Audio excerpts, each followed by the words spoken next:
여러분들은 이 하나님의 심판이라는 말을 들으면 어떤 마음이 들고 계십니까? 아마 많은 분들이 두려움, 또 무거움, 혹은 불편함을 느끼게 될 건데요. 마치 성적표를 받아들이기 전에 학생처럼 나의 모든 것이 평가받고 정죄받을 것 같은 부담감을 느끼게 되기 때문입니다. 그래서 우리는 이 심판이라는 단어를 애써 외면하고 싶어 할 때가 많이 있는데, 그러나 성경이 말하는 심판은 단순히 죄인을 벌주는 무서운 행위만을 말하지 않습니다. 성경 전체를 관통하는 하나님의 심판은 이 본질적으로 이 모든 것을 바로잡으시는 하나님의 거룩한 일이 될 수 있을 텐데요. 이 엉클어진 것을 푸시고 왜곡된 것을 바로 펴시면서 숨겨진 진실을 드러내어 모든 것을 제자리로 돌려놓으시는 행위가 바로 심판이라는 행위가 되겠죠. 그렇기 때문에 심판의 약속은 이 땅에서의 억울함과 불의함으로 고통받는 성도들에게는 그 무엇과도 바꿀 수 없는 가장 큰 소망이고 가장 큰 위로가 되는 것입니다. 오늘 본문의 데살로니가 교회 성도들이 바로 그러한 사람들이었는데, 그들은 이유 없이 핍박받고 또 믿음 때문에 환난을 당하는 그런 사람들이었어요. 세상의 법정은 그들의 편이 아니었고요. 또 세상의 힘은 그들을 조롱하는 상태였습니다. 바로 그들을 향해서 사도 바울이 선포하고 있는데, 두려워하지 말아라. 하나님의 공의로운 심판이 있을 것이다. 그분의 바로잡으심이 반드시 임할 것이다. 이렇게 선포해주고 있습니다. 이것은 이 복수를 부추기는 말이 아니라 이 모든 것을 보고 계시는 하나님께서 친히 모든 것을 정리하실 것이라는 위대한 약속이 거기에 담겨져 있는 것이죠.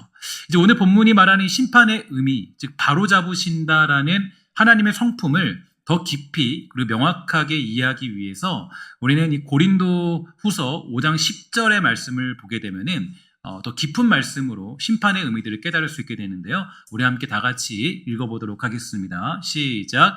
이는 우리가 다 반드시 앞에 나타나게 되어 각각 선악간에 그 몸으로 행한 것을 따라 받으려 함이라. 아멘.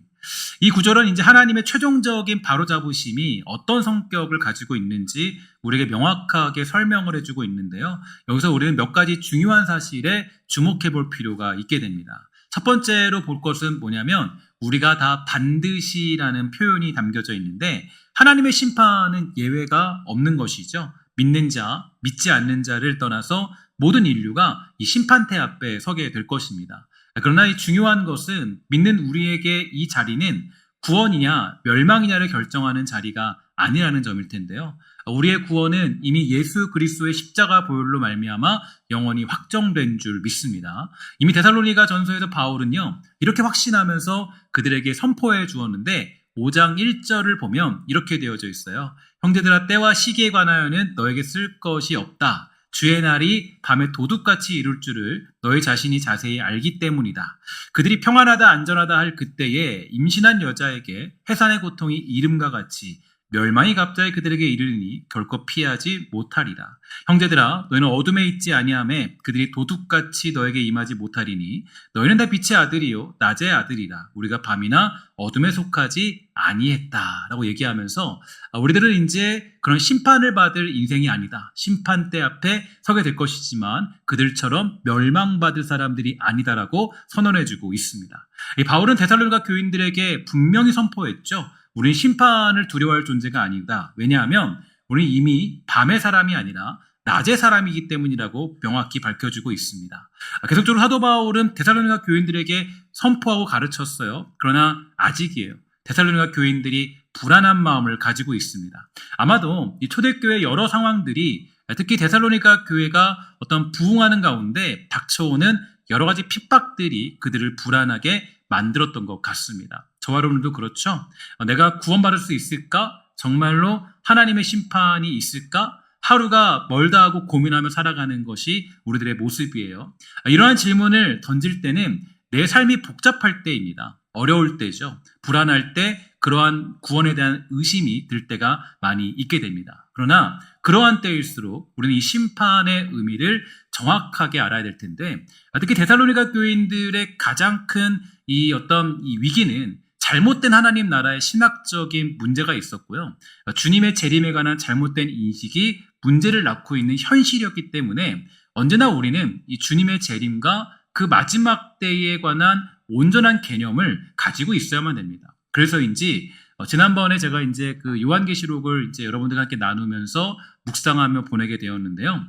그때 이제 요한계시록을 읽으면 이제 사실 예전에는 불안하기만 하고 무섭기만 했다라는 그런 이야기를 많이 들었어요. 근데 이제는 여러분들이 말씀을 묵상하면서 요한계시록을 접하게 되니까 이제는 그 요한계시록을 읽을 때 마음의 평안함을 누리는 것이라는 이야기를 들었을 때 얼마나 감사한 마음이었는지 모르겠습니다. 그래서 우리의 심판이라는 의미, 하나님 나라 앞에 선다는 것, 그분 앞에 선다라는 것은 결국에 우리는 이 하나님의 은혜 가운데 우리가 위로를 받고 힘을 얻는 것이지 그게 무섭고 두렵고 도망치고 싶은 자리는 아니라는 걸 기억할 필요가 있는 것입니다. 그래서 이런 면에서 아까 고린도후서에서 봤던 것처럼 이 심판대라는 표현이 굉장히 중요한데요. 이 두 번째로 심판대라는 표현은 굉장히 우리가 좀 살펴볼 필요가 있는데 헬라어로 보면은 이 베마라는 단어로 사용되었어요. 그래서 베마는 죄인을 단죄하는 법정의 재판석이라기보다는 고대 올림픽 경기에서 심판관이 앉아서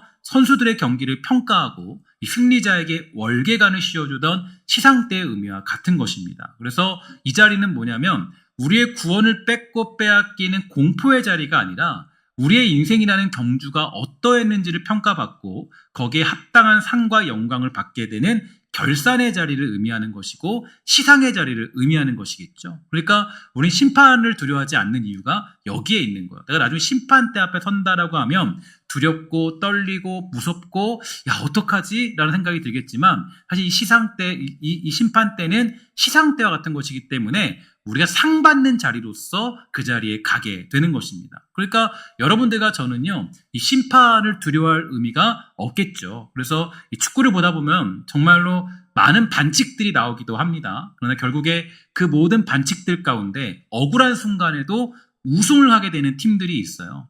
아무리 경기가 힘들고 억울하고 판정이 별로였어도 시상대에 가게 되면은 그들의 얼굴이 달라지게 되죠. 그래서 특히 우승을 하는 자리에 가게 되는 팀들은요, 그 시상대에 가는 것이 아마도 두렵지 않을 것입니다.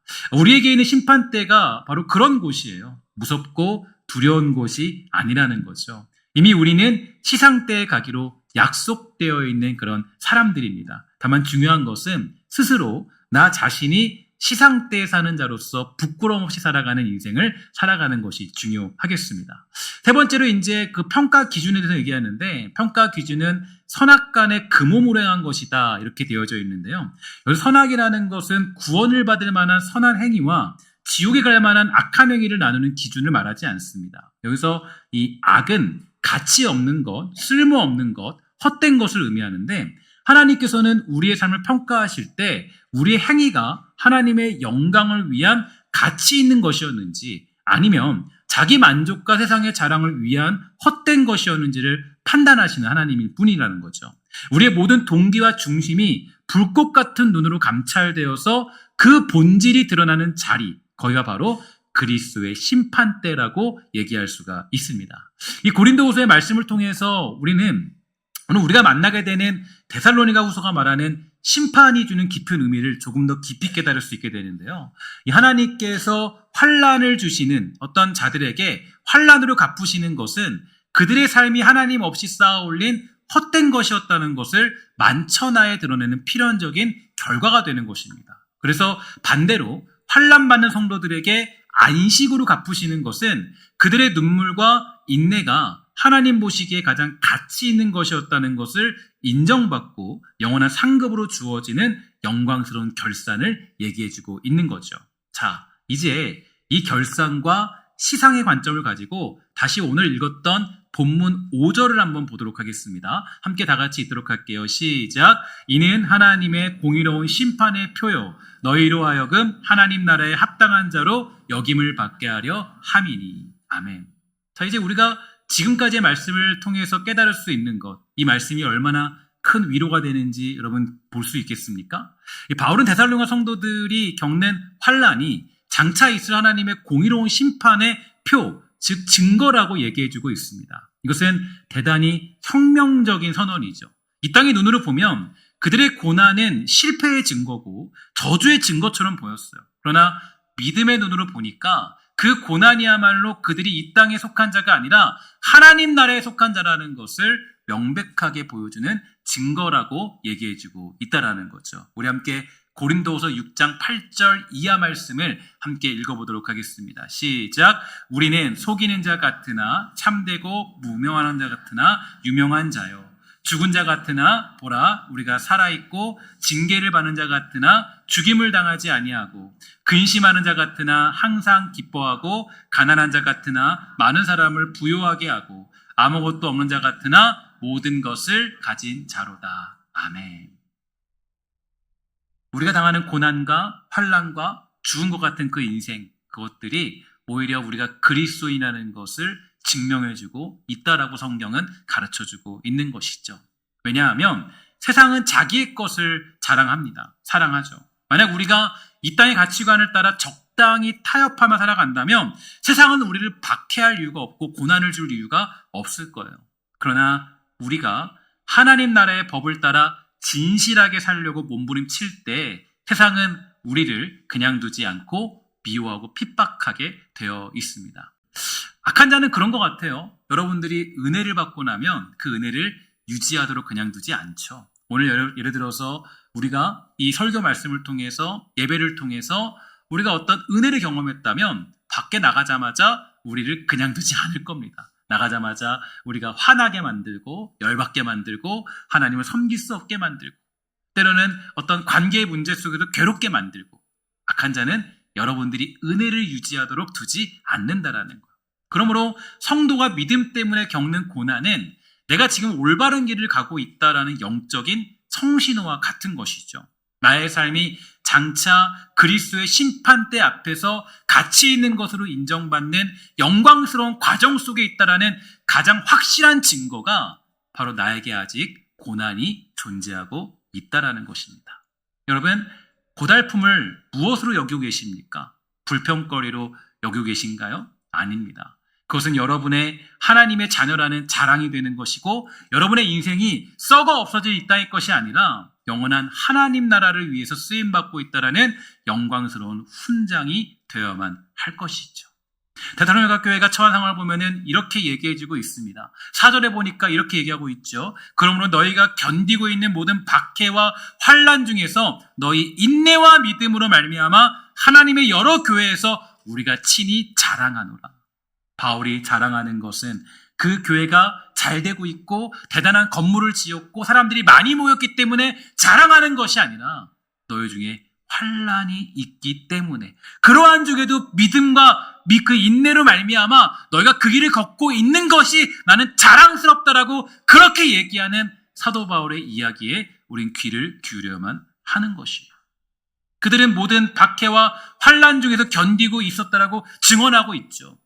바울이 복음을 전했다는 이유로 3주 만에 쫓겨나야 했던 그곳에서 남겨져 있는 성도들은 유대인들과 이방인들이 끊임없는 핍박에 시달리는 상황이었습니다. 아마도 세상 사람들은요, 그들을 보면서 손가락질했을 거예요. 야, 저들 좀 봐라. 예수를 믿는다더니 돌아오는 건 고난뿐이잖아. 저렇게 핍박받는 걸 보니까 저들이 믿는 신은 힘이 없거나 아예 없는 게 분명해. 이전에 코로나 기간 때 여러분 기억나시죠? 코로나 기간 때 제가 한번 되게 참 속상한 댓글을 봤는데 코로나가 교회에서 생기고 나니까 그 기사 댓글에 이렇게 달려 있어요. 야, 쟤네들이 믿는 신 별거 없다. 하나님을 코로나가 이겼다. 라고 얘기하는 그 댓글들을 본 적이 있어요. 얼마나 우리 마음속에 자존심 상해요. 교회 오면은 그냥 코로나도 다 물러나고 괜찮으면 좋았을 텐데 그렇지 않더라고요. 사람들이 손가락질해요. 데살로니가 교회는 곧 사라질 것처럼 죽은 것처럼 보이는 그런 상황이었죠. 그러나 사도 바울은 그러한 상황을 이렇게 표현하고 있어요. 3절에 보니까 이렇게 얘기하고 있죠. 함께 다 같이 읽도록 할게요. 시작. 형제들아, 우리가 너희를 위하여 항상 하나님께 감사할지니 이것이 당연함은 너희의 믿음이 더욱 자라고 너희가 다 각기 서로 사랑함이 풍성함이니. 아멘. 놀라운 역설이 등장하고 있죠. 박해와 환난이라는 혹독한 겨울 속에서 그들의 믿음은 얼어 죽은 것이 아니라 더욱 자라났다라고 말합니다. 고통 중에 서로를 원망한 것이 아니라 서로를 향한 사랑이 더욱더 풍성해졌다라고 얘기해주고 있죠. 이게 바로 세상이 이해할 수 없는 그리스도인의 생명력이 되는 것입니다. 그리고 우리가 받는 고난, 이 어떤 아픔들은 하나님의 부재나 패배의 증거가 아니라 오히려 그것은 우리가 하나님 나라에 속해 있다라는 가장 확실한 징표이자 공의로운 심판의 표가 되는 것이에요. 세상이 여러분과 저를 가만두지 않는 이유, 핍박하는 이유, 예수를 믿고 살아도 그렇게 막 세상이 우리를 환대하지 않는 이유, 여러분과 제가 예수를 믿고 살아도 그렇게 대단하게 떵떵거리며 살아갈 수 없는 이유, 그것은 뭡니까? 우리가 밤에 속한 사람이 아니라 낮에 속해 있는 사람이기 때문이에요. 다만 중요한 것이 있다면 하나님은 이 고난을 통하여서 우리를 연단하셔서 시상대에 서게 될 우리의 불순물을 제거하시며 순금같이 만들어 하나님 나라에 합당한 자로 빚어가시는 도구로 사용하고 계신다는 것이죠. 그러니 여러분과 저는 고난을 두려워할 필요가 없습니다. 여러분과 저는 핍박을 두려워할 필요가 없습니다. 여러분이 만나고 있는 고난을 두려워하지 마시고 그것을 감사로 여기는 복된 성도가 되기를 주의 이름으로 간절히 부탁을 드리겠습니다. 저는 주보에 여러분들의 그 감사 제목을 쓸 때마다 얼마나 마음이 이렇게 막 뛰는지 모르겠어요. 진짜 너무 놀라운 게 감사의 그 제목들이 점점 이렇게 너무 잘 변하고 있어요. 너무 제가 도전도 많이 받아요. 이런 걸로 감사할 수 있네? 분명히 내가 알기로는 힘든 상황인데, 어려운데, 성도들 많이 잘하고 성숙했다. 너무 감사하다. 세상 사람들은 우리가 당하는 때로는 어려움과 고난들을 보면 손가락질할 수 있겠지. 너 예수 믿는 게 꼴이 뭐야? 너 그거밖에 안 되니? 너 왜 이렇게 부족해? 그럴 때도 있죠. 그러나 우리는 이 땅에 잘 되는 것이 목적이 아니라 그 시상대에 서게 되는 약속을 받은 자로서 그 자리에 가게 되는 믿음 가지고 살아가는 인생이 되는 줄 믿습니다. 우리의 마음이, 우리의 생각이, 우리의 목표가 이 땅이라면 그러면 우리는 이 땅에 연연하며 살겠죠. 그러나 우리는 시상대에 서게 될 약속 가지고 살아가는 인생이라는 것을 잊지 않게 되기를 주의 이름으로 간절히 부탁을 드리겠습니다. 주의 자녀로 부름받아 그날 향해 달려가는 우리 신성교회 성도 여러분, 오늘 우리의 삶에도 억울한 일이 있어요. 불의가 판을 치는 것 같은 현실들이 있습니다. 그러나 우리는 낙심하지 않죠. 왜냐하면 모든 것을 바로잡고 모든 것을 결산하실 마지막 날이 있기 때문이에요. 억울함을 풀려고 우리는 살아가지 않습니다. 우리는 억울함을 해결하려고 살아가지 않아요. 그 억울함을 해결해 주실 하나님이 계시기 때문이에요. 우리는 그날을 믿고 있기 때문에 우리가 해야 될 일을 하면서 살아가는 것 뿐입니다. 모든 것을 결산하실 마지막 날이 있는데 7절과 8절을 보면 이렇게 얘기해주고 있죠. 함께 다 같이 읽도록 하겠습니다. 시작. 주 예수께서 자기의 능력의 천사들과 함께 하늘로부터 불꽃 가운데 나타나실 때에, 그때를 사모하는 것. 그 하나님께서, 그 주님께서 하늘로부터 불꽃 가운데 나타나실 그날을 사모하는 믿음의 사람들, 이 사람들이 진짜 믿음의 길을 걸어가는 사람들인 거예요. 그래서 우리는 때로는 믿음이 강해지면 강해질수록 억울하고 괴로운 일들을 많이 만나는 이유가 악한 자는 그걸 싫어하기 때문이죠. 이 땅에 권세 잡은 자가 우리를 그냥 두지 않기 때문이에요. 그러나 거기에 낙심하지 마십시오. 여러분들이 해야 될 일은 우리 주님 만났을 때, 그분 만났을 때 우리가 더욱더 견실하게 튼튼하게 살아가는 그 자리에 서기 위해서 나에게 주어진 인생을 달려가는 것뿐이 달려가는 인생이 우리 삶이 되는 것입니다. 여러분의 인생의 100년을 뭐라고 생각하십니까? 이제는 80세 시대가 아니라 100세 시대였지만 왜 하나님이 100년을 주셨을까요? 100년을 통하여서 수명을 연장시켜 주신 이유가 뭔가 곰곰이 생각해 봤어요. 야, 수명이 연장된 이유가 뭘까? 저는 뭐 이게 여러 가지 의미들이 있겠지만 아마도 세상이 더 악해진 거 아닐까 생각이 듭니다. 60대까지 가면, 70대까지 가면 애들 살았을 때는 하나님의 과정, 우리를 변화시키는 과정이 60대까지죠. 그러면 그 과정이 짧은 거예요. 근데 100세까지 우리는 과정을 살아내는 거예요. 그러니까 더 세상이 악해져 있는, 우리의 상태가 더 악해져 있으니 시간이 더 오래 걸리는 거예요. 예를 들어서 굉장히 어떤 그런 불순물이 담겨 있는 그런 쇠를 담근질을 하게 되면은 오래 걸리겠죠, 그만큼. 그죠? 우리의 모습들인 거예요. 여러분들과 제가 살아가는 인생을 그저 내가 갖고 있는 어떤 단순한 세상적인 목표에 두지 마십시오. 우리가 가져야 될 그 길은 어디냐면, 이 인생길은 이 100년을 통해서 주님 만날 그날, 그때를 우리는 사모하고 그때 그 상황을 우리는 염두에 두고 주어진 인생을 살아가는 것입니다. 주님 다시 오시는 그날 모든 가면은 벗겨지고 모든 진실은 드러나게 되겠죠. 하나님을 모르고 복음에 복종치 않던 자들의 삶이 얼마나 허무한 것이었는지, 반면에 환난 가운데서도 믿음을 지킨 자들의 삶이 얼마나 영광스러운 것이었는지 만천하에 공개되는 때가 오게 될 것입니다. 이 마지막 날 그리스도의 심판 때에 대한 확신이 있기 때문에 오늘 우리는 억울함을 우리의 손으로 갚으려 하지 않는 거예요. 그러니까 심판을 믿는 사람들은 내가 어떤 고난과 역경 속에서도 그것을 참고 견디며 인내하는 삶을 살아가게 되는 것입니다. 제가 가장 좋아하는 말씀 중에 하나가 로마서 말씀인데요. 로마서 12장 19절부터 20절까지 말씀을 보면 이렇게 되어져 있어요. 사랑하는 여러분, 여러분이 직접 원수를 갚지 말고 하나님의 진노에 맡기십시오. 성경에 이렇게 기록되어 있습니다. 주님께서 말씀하시기를 원수 갚는 것이 나에게 있으니 내가 갚을 것이다. 여러분은 이제 이렇게 하십시오. 원수가 먹을 것이 없어 굶고 있으면 먹을 것을 주고 목말라 하면 마실 것을 주십시오.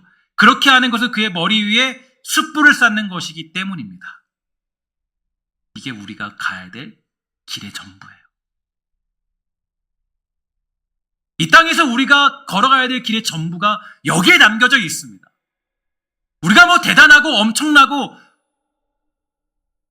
광활한 일들을 행하는 것이 아니라 우리가 해야 될 일은 바로 원수 갚는 것이 하나님께 있으니 목마른 원수에게 물을 먹여주고 굶주린 자에게 먹을 것을 주는 것, 억울한 일이 있어도 내 원수가 앞에서 들락날락거려도 그 원수를 사랑하는 자리에 있는 것, 그게 여러분과 제가 해야 될 유일한 사명이자 걸어가야 될 길의 모습이 되는 것이죠. 온전한 심판을 믿는 사람들은 때론 내가 불 가운데 있고 때론 고난 중에 있어도 거기에서 멈추지 아니하고 그 길을 한 걸음씩 한 걸음씩 달려가는 인생이 되는 것입니다. 왜냐? 이유는 간단하죠. 심판대가 분명히 존재하고 있기 때문에. 사랑하는 여러분, 여러분들은 주님의 심판이 있다라는 것을 믿고 계십니까? 아멘이십니까? 그러면 심판대를 믿는 자의 인생을 살아가게 되기를 주의 이름으로 간절히 부탁을 드리겠습니다. 그게 우리가 걸어가야 될 인생이요, 우리가 걸어가야 될 삶의 모습이 되는 것이겠죠. 우리 성도들이 정말 구원에 대한 싸움이 아니라 구원받은 자답게 살아가는 싸움으로 한 걸음씩 전진하는 그 놀라운 역사가 사랑하는 성도들의 인생과 삶 가운데 나타나게 되기를 주의 이름으로 간절히 부탁을 드리겠습니다.